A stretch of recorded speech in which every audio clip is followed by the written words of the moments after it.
It's supposed to be plugged in. I think your computer's not plugged in. Here. It's in plugged in. Okay. There's a power thing back here. What's that? I'm not sure. Yeah, that's a different one. Okay. So anyways, welcome to everyone Late Night Restaurant Show. Mm-hmm. It's been a while, Dom. It's been a while. How long? 3 or 4 weeks. Yeah? Yeah. Well, I've done a couple without you. Yeah, I was lonely not being there. I just We weren't bugging you enough? No. Well, those are the ones I don't watch. Those are the ones you don't watch. When you're not on, you should watch those ones because we harass you a lot. So we have a great topic tonight, everyone. We haven't been on the show in a while because Dom's been traveling and all these different things out there. But we have a topic that we like a lot. It's about saving money. Mm-hmm. What do you think the biggest number this guy's going to say tonight? It's going to be in the thousands, but maybe tens of thousands. Tens of thousands? Like he's dealing with some expensive stuff. I want to hear the craziest story he's ever heard. Yeah, I think we're going to be in for some pretty crazy shit. Yeah. Yeah. But good for them and what they do because as we've talked about a lot in the last, well, probably forever, is that's what restaurants need. They need that help, right? They need that help to find the efficiencies, and he's one that can do it. So Dominic brought me a water. You brought me a half glass. Well, in case you spill it like you always do. So I don't want to damage the electronics. I just noticed that when you brought it to me, it's like a half a glass of water. Anyways, we have a great show tonight. So Dominic, we got to go through a couple things here because one thing is that we have a media package now. So we are actually going to be doing commercials. Yes, we are. Do you ever practice commercials in your past? No, I think the ones that are going to make it are all the fuck ups that you can't swear to do a commercial. That's sponsored. Yeah, well, let's see. Welcome to Pornhub. What? That's the only stuff that you're going to be able to do. Absolutely not. You can't swear. So anyways, we are going to be doing a whole bunch of commercials now that we probably eliminated most people. We're going to be doing commercials, and we have a media package. Yeah. So that's coming out this week. And you probably could DM us anytime. Dom, would you like to put your phone number out there? Well, they're all coming to me to get vetted and make sure that exactly. So you can call Dominic. We'll put his number in the bottom of the podcast and the link. Call him anytime. He loves late night calls. Anyways, we will be doing that. Also, next Food Expos next year, happening 13th and 14th in Calgary at the BMO September. Center. Yeah, we're excited. Really excited about that. Lots of cool and exciting stuff. We're working on a lot of stuff. You are going to wear an outfit for that one. I'm getting it designed right now. Getting it tailored? I just came back from Milan. Did you? Yeah. Well, I know. But that's the fashion hub of the world. It is. Fashion capital of the world is in Milan, Jay. So anyways, we want to see Dominic in that fashion outfit. So we have that coming up. Next coming up. Am I missing anything? All the exciting stuff we're doing here, but we can't like one thing at a time, right? Yeah. Only get people. Yeah. Do you ever read my Substack? Yep. You lie so bad. You can't lie. Anyways, if you listen to and read my Substack, it's called Plated. Yes. Right? I put your stuff in there all the time. Yeah, I get it every morning. And then I get shit an hour after I posted it. But anyways, join that. So it's really good. It's the topic that we did, Dom, this week, and it doesn't lead in as no relationship to tonight's guest, but I do have to say it is Starbucks. Did you get a Teddy Cup? I did, and Did you get a Teddy Cup? No, I don't have a Teddy Cup. I saw the Substack on the Teddy Cup. Did you read it? Yeah. It's a good move. It is. It's very smart. So I rolled out the beaver. I seen him too. Did you? Yeah. Do you know how many views that beaver's got? We can't talk about that today, Jay. It's about over 4,000 views. That's awesome. On the Instagram channel that we have. Yeah. He's cute. You have to, so there's a couple rules. Who doesn't like a nice beaver, Jay? Exactly. So anyways, no sponsors. I can see it now. So let's get into this. So we don't have long intros anymore because too long. So they were too long. People were falling asleep. Mostly you, Jay. Dom didn't like the fat kid with the beer. No. He wasn't underage, by the way. Anyway, so we have to do it really quick. So they're 5 seconds now. We bring the guest in. We get into it. Okay. Are you ready? Do it. Are you ready? Could have done it 5 minutes ago. 5 minutes ago. It's been 5 minutes. How'd you That's know what I mean. Did you see that on your clock? No, I don't have a clock. I would say, I haven't graduated to that step yet. do you know, guess who's listening to us right now from New Orleans? Dean. Hi, Dean. Dean, it's been a while. Have you been in New Orleans? I've never been. Next year everywhere. I'm going. I want to Really? go there. I've never. Have you been there? No. Never been. Hang out with Dean. I'm sure You it'd could be probably fun. listen to the show that I'd be doing without you. With Dean. Anyways, let's hit this thing here for our guest leave. We never had a guest leave yet. No, thank goodness. Yeah, thank God. Thank God. Anyways, it's gonna be a great show. Let's get into this. Where's the button? And I have to get him in by the time this is done, so it's really quick. Go. Don't even look at me, Jay. Just Don't even look. Here we go. All right. Okay. Great show tonight, everyone. Thank you for joining us. Late Night Restaurant Show. Here we go. Hey, by the way, we're number one. Yeah, we're number one. That's big news. Toast said we were number one. So that's not some fictitious company. Yeah. That's a pretty big one. Yeah. He said we were the number one pod, which is kind of weird in a way. Well, no, I know why. Because we're not trying to sell something. Well, now as we you are, just talked about. Shit, here we go. And our media package. All right. Well, at least we're not selling slippers. Not yet. That's next week. All right, here we go. Cheers.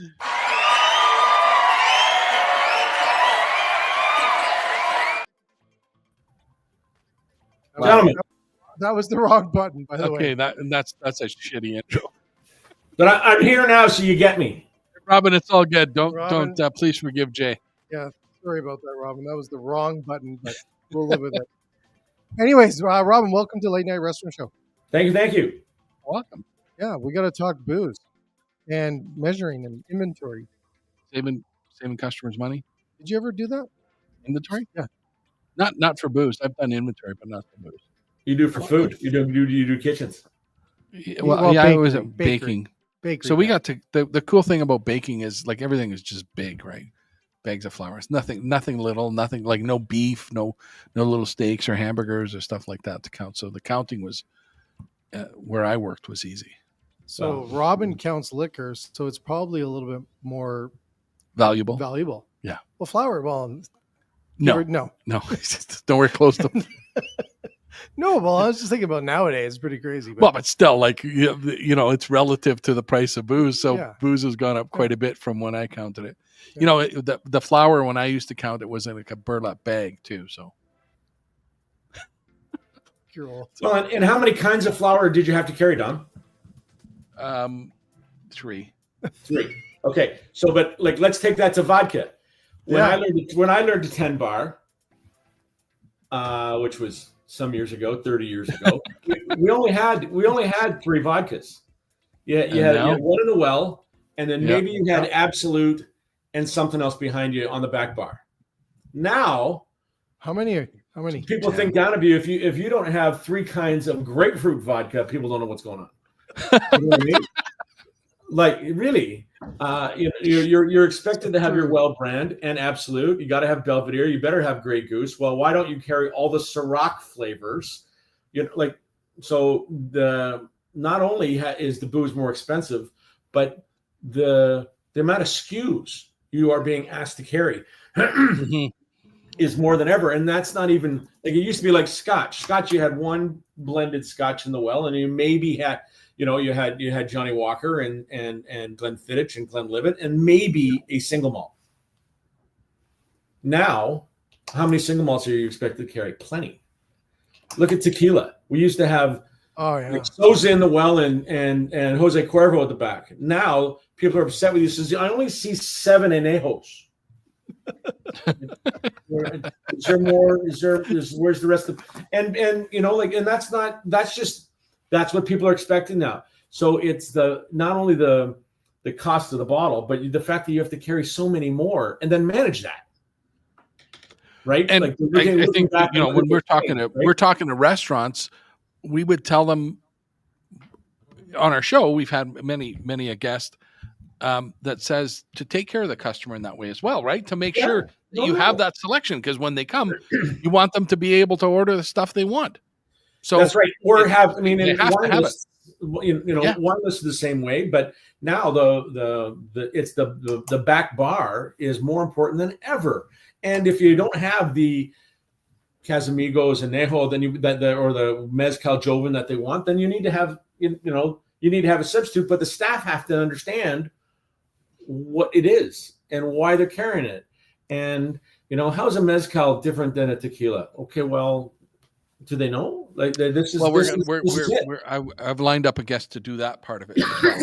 We know her. She was at Next. Oh yes. Yes, but yeah, in the future we'll do that, because yeah, you're right.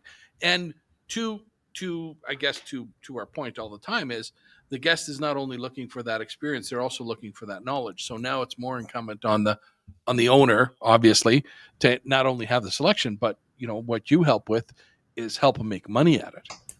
The most important thing, because that's if they're not making money at it, there's why have it, right? Well, and I think post-COVID, we've seen this across the country, is that there has been a brain drain. A lot of the really knowledgeable, experienced staff have moved on to other things, and so now, great hostesses are now supervisors or managers. Yeah. Right. They didn't go to school. They don't have a BCom. They specialize in hotel restaurant the way I do. They haven't been through any kind of formal training. Yeah. Robin, do you think we've gone backwards? Before, when they've already proven what they're good, but can they teach a server? Like, do we know what's going on? So it's aces in their places, and I'm sure there's a term you guys have heard before. So why not take a bar manager who is committed once a week or once every 2 weeks to doing the bar inventory, put them back on the floor. Let me do it. I mean, there's a reason why we outsource some of these things. Like, do you ask the cooks to clean the kitchen and mop the floors and do that at night? No, they do their cleanup, they leave, and you bring in somebody who knows who will do it right. Yeah. Robin, do you think we went backwards? Sorry, before we get to that, let's introduce Robin and tell us, we missed that part. Robin, where are you from? What do you do? Why are you here? Whoa, you're on top of it. Well, you're on top of it. It was that. We're doing 2-month hiatus. Well, in the media package, right? We got to do it right now. Well, and I'm excited to be here. So. Eh? Yeah. Well, thanks for joining us. Tell us just like in a couple lines, where are you from? What do you do? And people obviously, your name's there, but just give us a little quick intro on you.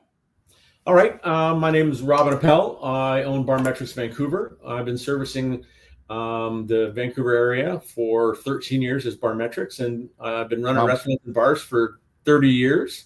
And when my son turned 5, and I decided that if I was going to be dad, I can't be on the floor every night, and that this is all I know is restaurants. It's all I know. So this is what we decided to do, and so I've been doing that ever since. Cool. What is Barmetrix? We are a solution provider for bars and restaurants that are looking to make more money. I walk it, and I meet a lot of restaurateurs, and they say, "Look, Robin, I love my restaurant. I think everything's doing okay. I just wish it made a little bit more money." Okay, then let's do that. Yeah. So we walk in, and what we try and focus on is not like I'm not gonna change all your prices. I'm not going to start firing your staff. We don't go in looking to change any suppliers. All I'm trying to do is get you paid for what's left the building. So that's where we start. And a lot of restaurants and bars, especially if they're doing any kind of volume, they're not noticing the shrinkage because you can't see it. But we come in there with barcode scanners and digital scales, and I know to the 10th of a gram what's in the building by brand, by bottle. And now with all the fantastic POSs out there, I can download those sales and cocktails and all that. And then I can say, hey, look, this is what left the building. And then this is what got rung in. And then there are the holes. And then the consulting starts, right? So this is how the top 10 restaurants in Vancouver deal with the draft problem.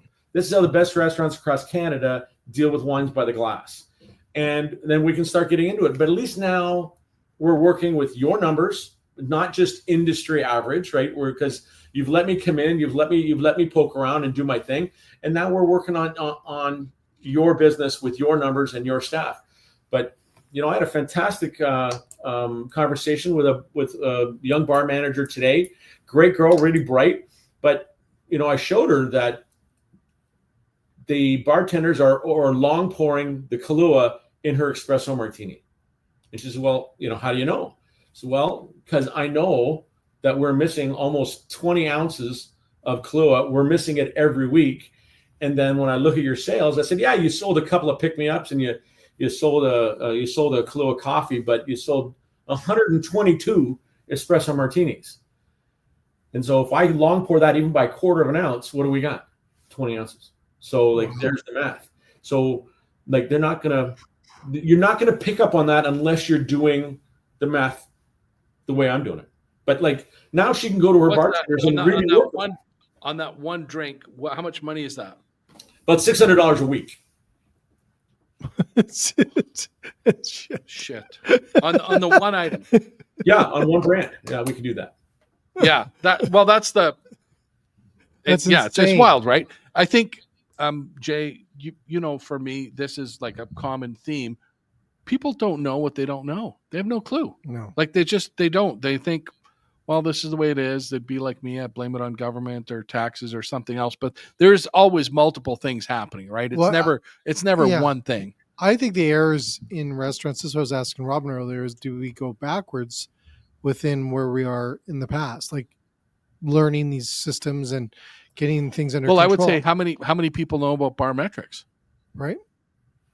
Were you an exhibitor? Restaurants and bars now. I did the math. I did the math, last year, and over 10 years, I've put tens of millions of dollars back into the restaurant. Yeah, that's crazy. Yeah, I think people don't like, they look at. I'm sure they look at stuff, right? But a lot of times there's you can't. There's not one fix for everything anymore. Like, you have to look at everything because you need all these little pieces to add up. Well, how much was it? $6,000 a week? Then that was $600 a week, but that's just $600 a week. Yeah, for one brand. So $2,400 a month just in one product. And how many? What do we say? What's the normal amount? Like, what's an average amount of SKUs that a bar would have? Oh, hundreds. Depends on if they get into the wine list. We can really go. We can really go and get disgusting if you talk about. But the wine, 10% of the wine list moves. The rest of it is there for show. But when we get into the back bar, I've got several taco and tequila places. They move a lot of tequila. And like Clase Azul, before COVID, Clase Azul wasn't even on. Like, we had one or two around. Now guys are carrying 5 different Clase Azuls, and they're moving them. They're turning them over at table service, and it's going.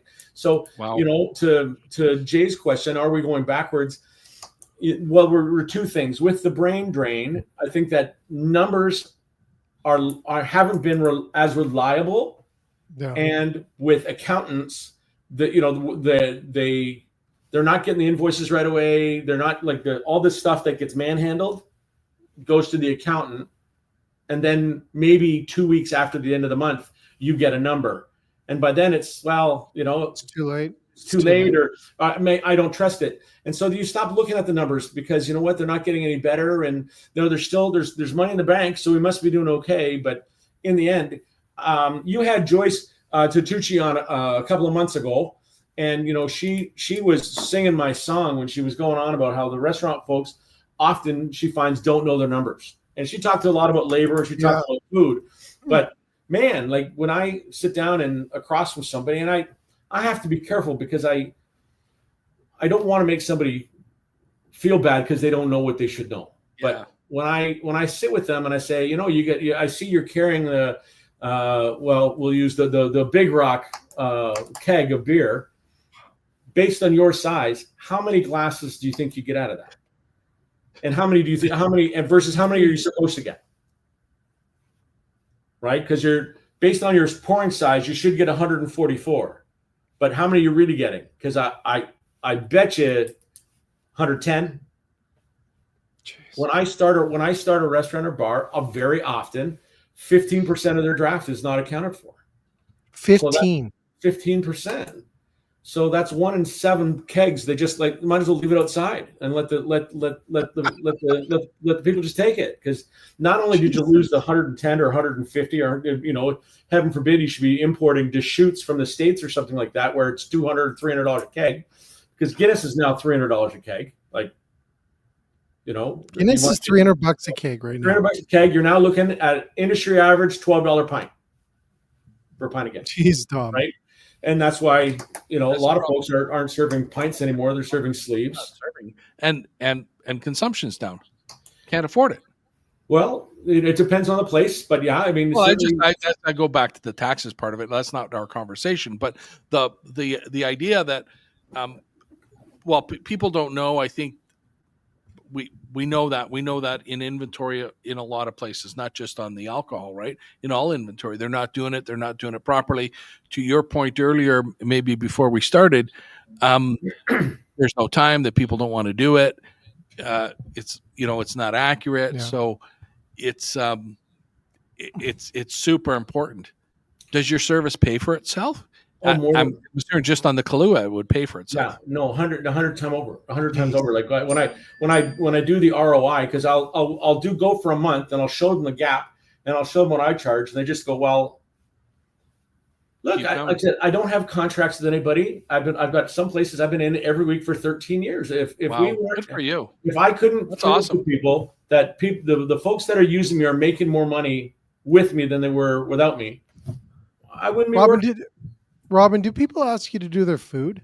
Yes, they do. Yes, they do, and we help. We do a lot. We help a lot with food. But really, I mean, food is a different animal, which is good, which is great, but it's got to be a little bit different. But it depends on what they're trying to do. I had somebody ask me about food recently, saying, "Hey, Robin, you count all our booze up front, but could you do the food too?" And my question was, what are we trying to accomplish with food? I mean, you have an executive chef. Right. So there you have some skilled training back there. So what are you hoping to do? And they said, well, because my food cost number isn't great and they think it's the count. Okay, well, let's jump to the end and tell you that it's not the count, it's the costing. Right? What is happening? So what we'll often do is we'll say, let's start small. Let me inventory and audit 3 or 4 items. Give me your the top 3 or 4 best selling items on the menu, and let me recost them, and then we'll see if when the menu was written and printed, if that's still really the case, if we're still good, and then if that's right, let me audit the ingredients for those menu items, and let's see where that's going, because I think just let me go right to the investigation. Let's say, you know what, it's not the count. You're right. You're not making as much money in food. Let me just start counting, and we don't have to count everything, but if I can show you 10 menu items, if we take 5 menu items and 10 sort of ingredients, then let's go. But I find that is so much more, as far as time and money goes. That's just way more productive use of our service than me counting month end. That's crazy. Well, I know a couple restaurants. That's what they do. They'll do their top 5 SKUs, the top 5 purchase items. Yeah, like a pizzeria will do pizza, they'll do cheese or something, right? And pepperoni, right? Or the hamburgers. Or most of the restaurants I work with, I'll say top 10. Yeah, and then you do a full once a month, top 10, then run your full on once a month. Well, where it's difficult with food is there's no barcodes and there's no package. Yeah, a lot of things are like take chowder. So like I ran Mount McQueen's for 14 years. I did the month-end inventory for food there every month. But, you've got a bin of chowder batch, but there's no seafood in there yet. But it's got everything else. Yeah. So so what does that cost of that versus, because once we take the seafood and add it, now it's got the shelf life on that goes down. So we're not doing that until day of. And so then you're trying to think, okay, so now you got chowder, but am I counting flour? Am I counting milk? Am I counting because that's all in there? Or am I counting it's it a lot more complicated? It is complicated, versus right? And chefs, to their credit, love them. They're my people, but they don't label things. And so I've often got a bin of goo, and I'm like, "What is this? I don't." And it's beef that they're like beef that they're shaving. They're going to make demi down the road, right? Or in the back of a freezer, I count that same brisket every week, and it's like, what are you doing? Says, well, it's my backup. Really, you got a backup brisket? Like, come on. We got to turn that. We're gonna go. So, so I just, when it comes down to the money, then let's go right after the money. It's not about stock on hand. Let's just go right to cost of goods. So, Robin, do you train a lot of people then so you come in there, help them different things? Do you train people to do better inventory systems?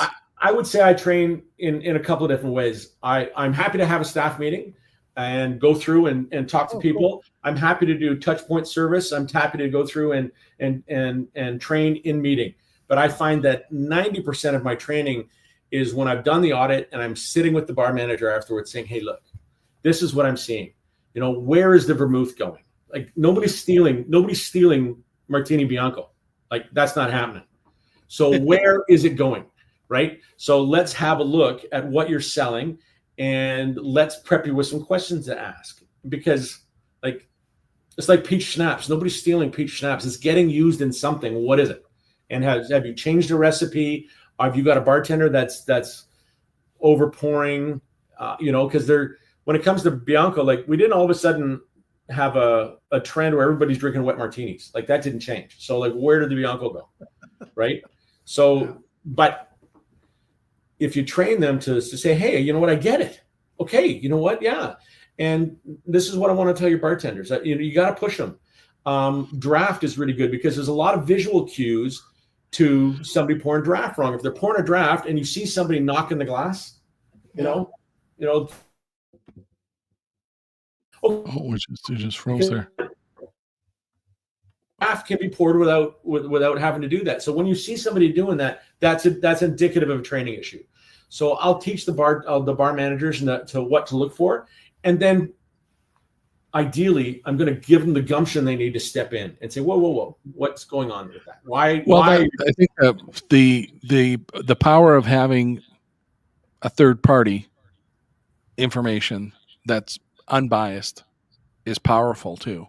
To a business. To a degree. Yeah. To a degree. I like writing clean reports, right? It's really easy. It doesn't take me any time. I don't have to dig in. So to send you a report saying, hey, you know what? Our goal is a 2% variance. So we know we're 98% or better of everything went. But a lot of my restaurants are running sub 1%. So those reports are so easy for me to write. I can crank that stuff out, no problem. But when you're I think even at the beginning, right, when you're talking with somebody and you're at the initial phase, that first 3 or 4 weeks, it's probably an eye opener for so many people too, right? They just and then we get from there. We start looking at the low hanging fruit, right? To say, okay, let's see. A lot of times they have no clue. They didn't know they were missing. Well, they brought me in for a reason. 9 times out of 10, I can't hear them. they're like, well, hold on there, Robin. Sorry. We lost you there. So I just say 9 times out of 10, they brought me in for a reason. And right? They went to their neighbor, they went to the guy down the street and say, hey, who are you using? And next thing you know, I'm in. Can you hear him, Jay? Yeah. Oh, I can't. I can hear both of you. I hear him clear. Oh, you did something to mine. But there you go. Try that. You pulling his plugs? Is that what you're doing? Did you pull I can hear myself really good, but how about this thing? No, it's all good. But background music for me.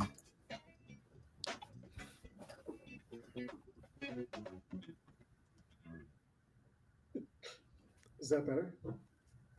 Robin, can you hear us now? Yeah, your volume is down, but I can hear you. Yeah, but I can't hear him. Oh. Sorry. Wow. It was me touching the mic because you moved. Sorry, everyone.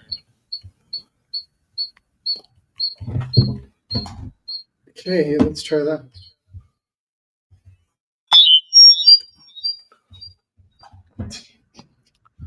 Okay, try that though. Robin, can you say something? Test. I can hear you. I can't hear him. Just keep him on. No, it's very loud, Jay. I can't keep them on. Okay, sorry. Okay, try that. Try that. Why is it doing this? Okay, go. Just give me a hearing test here. How's that? Can you hear me now? Is that better? Yeah, I can hear Robin. Oh, sorry. I can only hear myself. Just give me a second. Just 1 second. Okay, try that. Robin? Yeah, hi. Can you hear me? So, Robin? yeah, I can hear. Can you hear him, Dom? No. I can hear you guys. I can hear you guys. What happened there? It was so good. I was enjoying myself. Can you try that? How are we doing, Dom? Are you there? Yeah, you saw. I can hear you just barely, but you're very echoey. Like before, you were perfect, but I'm not sure what Jay did here. Just 1 second there. 1 second. Sorry. Why did it jump?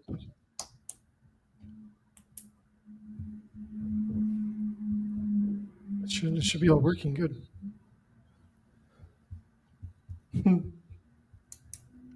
Tom? How are we doing? Not yet. Dom, can you hear me now? Yeah, nothing.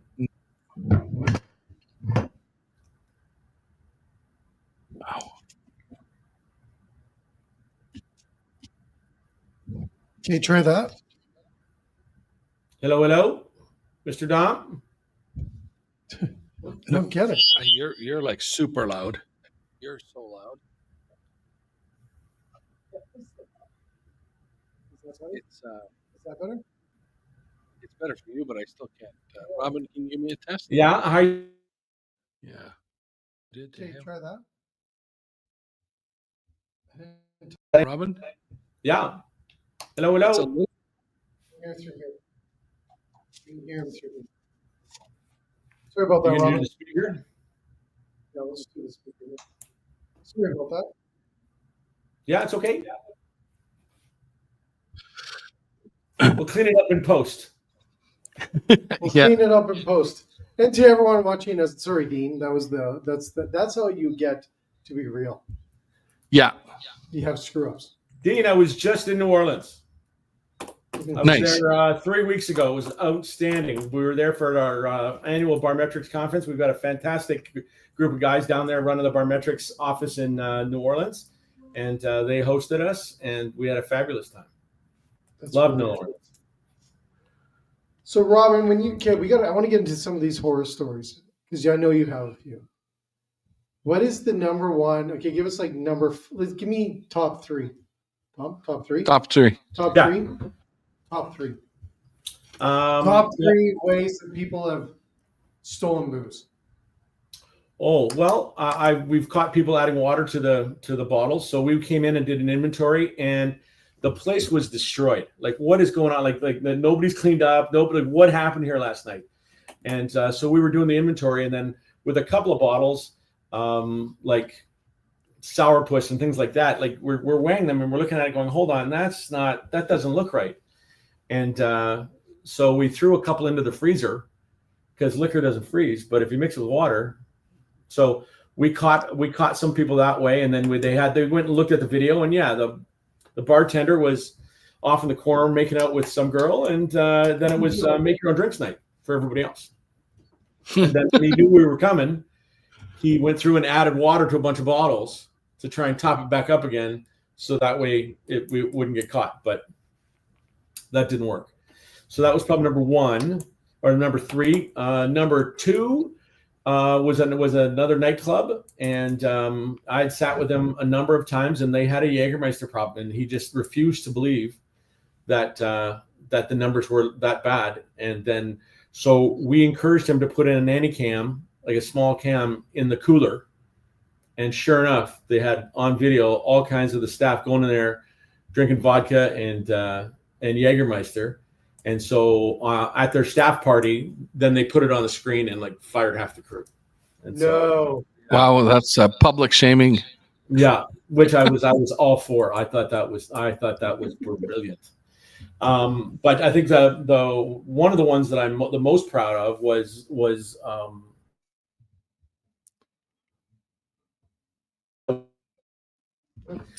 What's going and all the other stuff, was doing okay. Like, variance wise, we'd been able to narrow that down, but that one line was just continued to be a problem, and we couldn't figure out why. And we had one line. What? Sorry, can you the repeat? draft line, like the draft. one SKU, right, was SKU. a problem, and it was a big seller. But usually the bigger sellers are the easiest to pour because of just the system.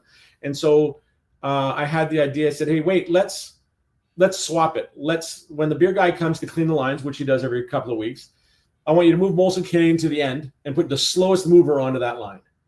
And sure enough, by the next report, it was perfect again, because somewhere in the wall, the line had broken. Whoa. And we would not have caught that, right? And so, wow.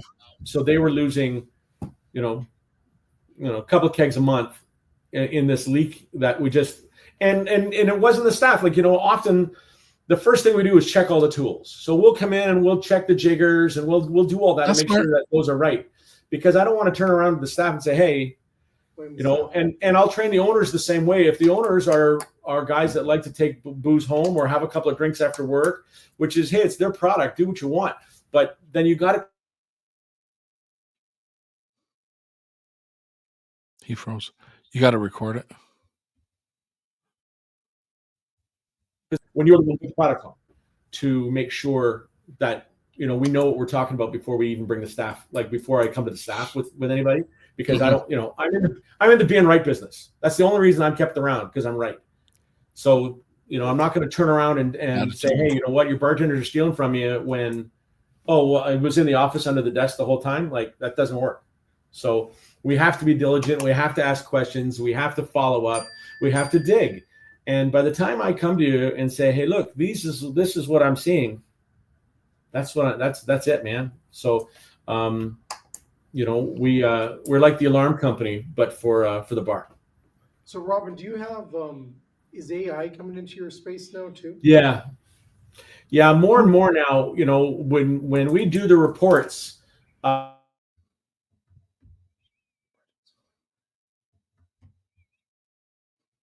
Kind of what we're seeing, but I think the bigger side of it is when we set up the portal where you can go in and see all of your reports. Now that's all in one place, AI can go back and read it, and you can ask it anything you want. You can say, hey, how has Jägermeister changed in the last 3 months? And it'll just tell you. Cool. That's cool. Back to the top three. So those are the top three instances where you found something and something was wrong. What's the biggest savings, like top three savings you've found? Well, I think, depending on what we're doing, I work for one of my large clients is they've got 5 Irish pubs. And of course, Guinness is far and away their number one selling brand, but it's also far and away their most expensive, both to buy and to sell. So we worked really, really hard on coming up with how to make sure that these guys are watching the beverage costs when it comes to Guinness. So we came up with a Guinness trophy. I went to the Sally Ann and found an old trophy, and I cut the top off and I glued a Guinness glass on there and I painted the inside.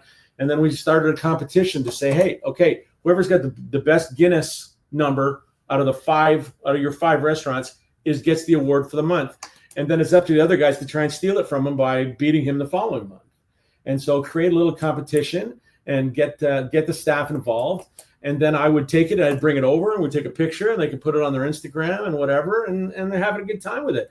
And I think that when you take when your best seller is also your worst cost of goods SKU, you have to be on top of that. You have there's no room for margins. So we went from sometimes Guinness being 7 and 8%. I mean, these are all Irish fellas. Like, they came out of the womb understanding how to pour Guinness. Okay, like, you genetically predispositioned to know how to pour Guinness. But if anything, we're going to get in trouble for that. Well, when we're working at Guinness and we're seeing a 7 or 8% loss, you can't. You're not going to make money, especially now that Guinness is $300 a keg. So going back and saying now that we're running sub 2%, like a lot of these bars now are running 1 and 1.5%. They're more profitable than ever. just in the one brand. You want now we can get into the whiskey too, but like it was Guinness is pays all their bills. So do you do every item every week? Yeah. Wow. Yeah. We weigh all the kegs. We weigh all the open bottles. We barcode scan everything, and then I can generate all the information right now, like before I go. So anything that doesn't look right, we go back and count again. So if it's your restaurant, I come to you and say, look, like last time you had 120 bottles of Corona. We sold so many. You bought so many. So like there should be 2 more cases here someplace, and I can't find them. So do we know what happened? And I'm not saying they got stolen. I'm saying that we looked, and I can't find them. So now that turns to the bar manager to say, where are those 2 cases? Find them, yeah. Well, and sometimes the neighbor borrowed them because we do that for each other, so that's fine. But is it in a book? Like, do we know? Is anybody going to go get those? Like that happens. Yeah. So especially if you got multiple locations, them stealing from each other and borrowing and trading, nobody's keeping track of that. I mean, rarely.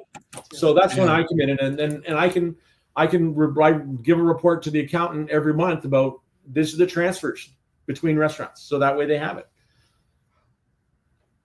So Robin, but it's all there for me. As we wrap up here, Robin, what's the one thing you would say to anyone out there right now that may be making a decision to either go with Barmetrix or not? What's the one thing you'd say to them right now to convince them? Well, I think, anybody that loves their bar but just wishes they were making a little bit more money, then give me a call. I mean, like I said, it's not a contract. It's not a competition. I'm an operator. I'm not a sales guy. I'm an operator. So I'll talk to you like an operator, and we'll just sit down and we'll go through it. And if there's an opportunity there for you to make some more money off the products you're already buying and selling, then let's do that. And it's not a big pressure. I'll come in for a month and work for you for a month. And if I can't prove to you that I can save you money, then I won't invoice you. Wow. Right? Give me an opportunity to show you, because I think why would anybody not be doing it? That's my number one thing. It's like, you know what? I'll put your number on the back of my ad. Automatically doing it. You should do it right from the beginning. Even actually, never mind. Don't wait till you have a loss. My restaurants that I've been working with for a while, they're expanding. They're taking over leases. They're opening up more locations. So that's how you tell if this is working for an owner. It's because they opened another one. Yeah. Right. So anybody out there that is looking to franchise off and needs to really work on their menus or whatever, right? I mean, I'm here to help, and that's what we do. How do they get a hold of you? Through the website, barmetrix.com, or you can give me a call, 604-999-0543. Robert, first time we had the phone number, so cool. I don't think we had the phone number very often, but okay. Well, that's good, though. So Barmetrix operates across the country, but you're in Vancouver specifically. We have a number of cities in Vancouver. We're all over the States. We are in one of the guys that worked for me for a long time, named Javier, just opened Spain. So we're really thrilled for him. We've got offices in Brazil and in Australia, England. Nice. We are all over, right? Anybody that's, we just opened New York. We got 2 in Chicago. We have a great one in LA. Fantastic in Atlanta, Miami. Yeah, we're there. Well, congratulations, and thank you very much. I would say for people that aren't doing this, look into it at the very least, right? Just start somewhere, and try 1 month. It's not a big output to try and figure out where you're at, because I think a lot of people would be just shocked at what a quarter ounce here, a quarter ounce there adds up to. It's a lot. Well, and I promise, it's not going to hurt. Let's look at it. We're going to go through it, and then we'll just try and fix it for you. We'll help you. Cool. I think it's one of those scabs that a lot of people just are afraid to pick at, and I get it. Yeah, I'm making money, I'm paying my bills. That's enough. But you know what? What would your restaurant be like if you had another $100,000 a year in it? Yeah, this is where our pride gets in the way, right? As people think ego. Yeah. But there's ego or there's $100,000. mean, 100 Yeah. grand would easily pay for 2 year managers. Yeah. It paid for just out of give me, $300 or $400 a week or whatever, depending on your size of your restaurant, because it's all done by how big you are and how many SKUs you carry. Oh, well, that's cool too. But if you're small, you just you're easier and you're less expensive. But like I promise you, we're going to save you money. And if we don't, then shake my hand. Yeah. Then you blame Dominic. Well, I like there's no contracts, there's no obligation. Give us a shot, see what we come up with.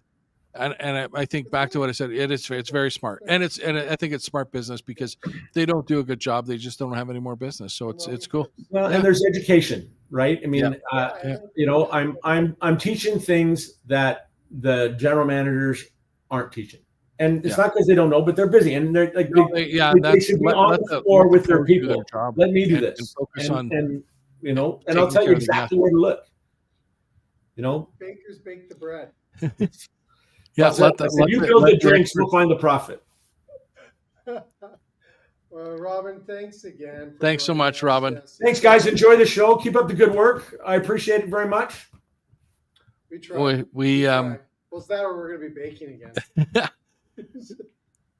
we hope to see you next September. Yes. Dom will get a hold of you. Don't trust me. He will. Awesome. Thanks so Take much, care. Robin. All the best. Bye-bye. Yeah. Wow. Mm-hmm. Could you imagine like $600 on one item? One item. In 1 week. You're never So going to forget that. no, well, I wanted to know like how many bottles do the 80-20 rule. 80% of the business is 20% of the SKUs. But let's say they got 30 items or 40 items, right? Like 12 or 13 of those at whatever, $500 or $600 a piece. That's like $6,000 a week. It's a lot of money, man. The place that I ran before I left 20-some years ago, I guarantee you we went out of business because of the liquor. Yeah. The mistakes and the theft in the liquor. Yeah. Because it was like that. It was huge numbers because we were going through huge volume, no controls. Might have stayed longer if we would have used a company like Barmetrix. Right? Yeah. But that's the thing is that you get ego, and ego, especially behind the wood, in the bar there's a lot of ego, right? Don't tell me what, no this, that. And then also people think theft, like they're trying to steal with purpose, but typically it's not. No, they're unknowingly do it. Exactly. Yeah. Making mistakes, right? So I think that happens a lot. Did I ever tell you when I was a kid? No. About my beer accident? No. Okay, so my parents. I don't want to know either. This is how we're gonna wrap up. Here's the story. So my parents, they went down to the States, and this was when the big cans of beer were in the States and Canada. Yeah. They were a big thing. So they got 6 back. And Mom says, "Can you please put them downstairs?" Yeah. I said, "Perfect." Put them in the freezer. Oh. They never had a can because they all blew up. Yeah. But back to that. The other thing is, and I say, cool story, Jay. Do you like that story? Yeah. But I'm going to top it. I froze a keg once. But is this part of your going out of business sale? No, this was before that. But that's what they said. But we actually walked into the restaurant and we exchanged the keg that we had frozen with the other one. Oh. Because they weren't doing inventory. Oh. Like Robin was telling, right? So we walked in the front doors of the frozen keg and we walked out with a non-frozen. I'm not going to mention what place that is, but they're going to send you a bill, right? But that's what I'm saying is you need to do these kind of things because I think more and more people don't. There's not intent there. It's just they don't know what they're doing, right?